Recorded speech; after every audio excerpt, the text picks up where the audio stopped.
प्रिय विद्यार्थियों, आपको बार बार कहा जा रहा है कि अपना होमवर्क जो है वो कंप्लीट करते रहें और मेरे पास सेंड करते रहें, परंतु आप में से आधे विद्यार्थी ऐसे हैं जो अपना कार्य समय पर कंप्लीट नहीं कर रहे हैं और मेरे पास नहीं भेज रहे हैं। तो वो सभी इस बात को समझें और ये मान के चलें, जान के चलें कि आपको कार्य तो कंप्लीट करना ही पड़ेगा, आज नहीं तो कल करना पड़ेगा। दूसरी बात ये आप ध्यान रखें कि छठे सब्जेक्ट के लिए मैंने ग्रुप में एक मैसेज डाला था। आप उसके अनुसार अपना नाम, पिता का नाम और अपना छठा जो सब्जेक्ट है वो लिख करके भेजना सुनिश्चित करें, ताकि वो फाइनल जो लिस्ट बनती है, फाइनल जो कंप्यूटर में चढ़ाया जाता है, ऐड किया जाता है, वो हो सके। हमने देखा होगा आपने कि मैंने थोड़ा सा सिलेबस जो है वो स्पीड धीमी कर रखी है। उसका कारण यही है कि बोर्ड अभी बहुत जल्दी, कल भी अखबार में था और परसों भी आया था कि सिलेबस जो है कुछ कटेगा। तो डर इस बात का था कि कहीं ऐसा ना हो कि जो हम कर लें और फिर वो कट जाए, फिर उसके बाद दुख आता है कि भाई हमने बेवजह इसके ऊपर टाइम लगाया, हमने मेहनत की। तो प्रयास यही था कि कट जाता तो फिर उस कटे हुए को छोड़ करके और फिर हम आगे चलते। तो अगला कवि हम शुरू करते हैं, माखनलाल चतुर्वेदी जी।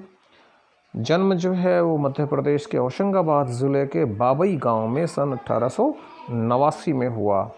ये ध्यान रखेंगे, आप में से बहुत से बच्चे गलती करते हैं, उनको याद नहीं रहता कि ये जो है ये 89 है, ठीक है, और ये आपका 79 है, ये 79 और ये 89, और इसी के साथ जो है ये तीसरा जो है ये 69 है।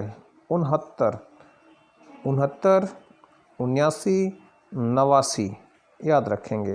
तो जन्म हुआ 1889 में। मात्र 16 वर्ष की अवस्था में वे शिक्षक बन गए थे। बाद में अध्यापन कार्य छोड़कर उन्होंने प्रभा पत्रिका का संपादन शुरू किया। वे देशभक्त, कवि और प्रखर पत्रकार थे। उन्होंने कर्मवीर प्रताप का भी संपादन किया। सन 1968 में उनका देहांत हो गया। बस इतना ही हम पढ़ेंगे। आगे कविता के बारे में पढ़ते हैं, क्योंकि कवि का परिचय जो है वो पेपर में नहीं आता, इसलिए इतना ही अनफ है। ब्रितानी उपनिवेशवाद के शोषण तंत्र का, ब्रितानी बना ब्रिटिश से, अंग्रेजों से, शोषण तंत्र का बारीक विश्लेषण करती कविता नाम क्या है? कैदी और कोकिला। तो कविता का नाम है कैदी और कोकिला।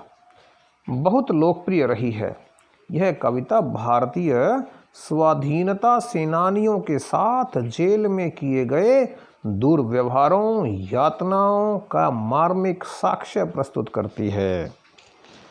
ध्यान रखेंगे कि कवि भी जेल में चले गए थे, जेल में भेज दिया गया, क्योंकि उन्होंने भी जो स्वतंत्रता का आंदोलन था उसमें भाग लिया, स्वाधीनता के आंदोलन में भाग लिया, और अंग्रेज़ों ने उनको जेल में डाल दिया। तो कवि भी जेल में बंद थे, इसलिए कविता का नाम है कैदी और कोकिला। कैदी कौन है? कवि। और कोकिला कौन है? कोयल, जो बोल रही है, जिसकी आवाज़ कवि के कानों तक पहुंच रही है। कवि जेल में एकाकी और उदास है। एकाकी का मतलब अकेला, उदास का मतलब परेशान, निराश, हताश।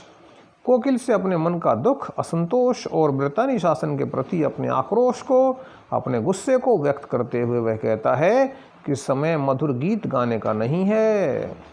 समय जो है वो मधुर गीत गाने का नहीं है, मुक्ति का गीत सुनाने का है। कवि को लगता है कि कोयल भी पूरे देश को एक कारागार के रूप में देखने लगी है। कारागार का मतलब होता है जेल, इसीलिए अर्धरात्रि में चीख उठी है। अर्धरात्रि का मतलब होता है आधी रात। देखिए कविता आ गई है कैदी और कोकिला। शुरू से आप देखेंगे तो दिख रहे हैं प्रश्नवाचक चिन्ह लगा हुआ है। अलंकार जो मैंने कराए थे, आप में से बहुत कम बच्चों ने अलंकार किए हैं। तो अलंकारों में ये जो प्रश्नवाचक चिन्ह लग जाता है, ये हो जाता है प्रश्न अलंकार। प्रश्न अलंकार।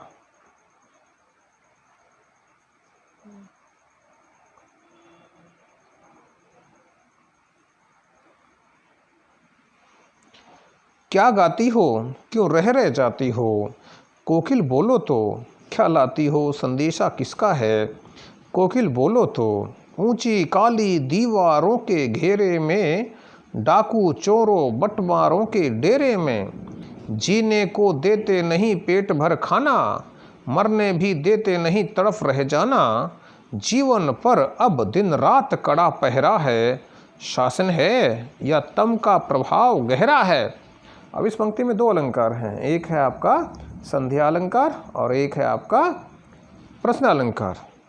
हिमकर निराश कर चला रात भी काली, इस समय कालिमा मई जगी क्यों आली, क्यों हुक पड़ी वेदना बोझ वाली सी, कोकिल बोलो तो क्या लूटा मृदुल वैभव की रखवाली सी, कोकिल बोलो तो क्या हुई बावली अर्धरात्रि को चीखी, कोकिल बोलो तो किस दावानल की ज्वालाएं हैं दिखी, कोकिल बोलो तो क्या देख न सकती जंजीरों का गहना, हथकड़ियाँ क्यों यह ब्रिटिश राज का गहना, कोहलू का चर्रख चूं जीवन की तान, मिट्टी पर, ये गिट्टी नहीं मिट्टी है, यहाँ आप देख रहे हैं गिट्टी लिखा हुआ है तो ये मिट्टी शब्द है, मिट्टी पर अंगुलियों ने लिखे गान, हूँ मोट खींचता लगा पेट पर जुआ, खाली करता हूँ ब्रिटिश अकड़ का कुआं, दिन में करुणा क्यों जगे रुलाने वाली,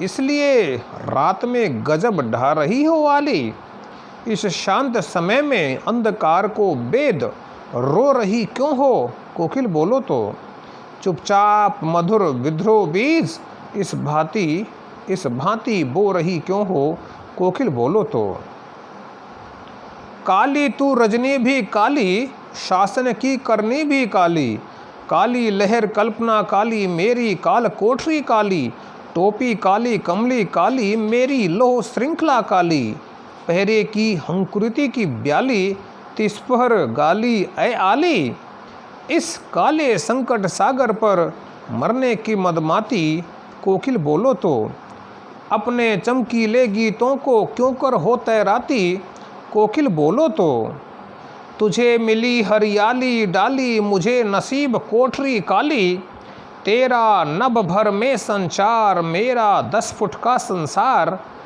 तेरे गीत कहावे वाह रोना भी है मुझे गुनाह, देख विषमता तेरी मेरी बजा रही तिस पर रणभेरी, इस हुंकृति पर अपनी कृति से और कहो क्या कर दूं, कोकिल बोलो तो मोहन के व्रत पर प्राणों का आसव किस में भर दूं, कोकिल बोलो तो।